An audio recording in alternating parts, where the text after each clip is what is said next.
201 unit से जायद बिजली इस्तेमाल करने पर प्रोटेक्टेड कैटेगरी से निकलने और इजाफी बिल के मामले पर हुकूमत ने आला सतह की कमेटी बनाने का फैसला किया है।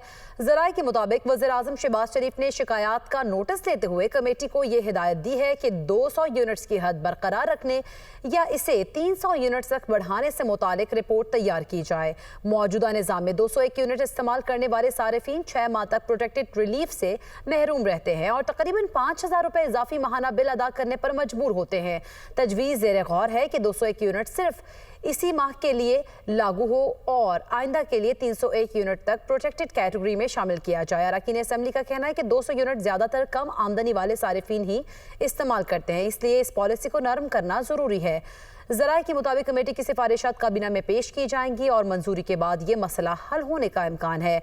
वज़ारत तवानाई के ज़राए ने यह बताया कि 201 यूनिट वाली स्लैब नेपरा और वज़ारत पावर ने जानबूझकर लागू कराई थी।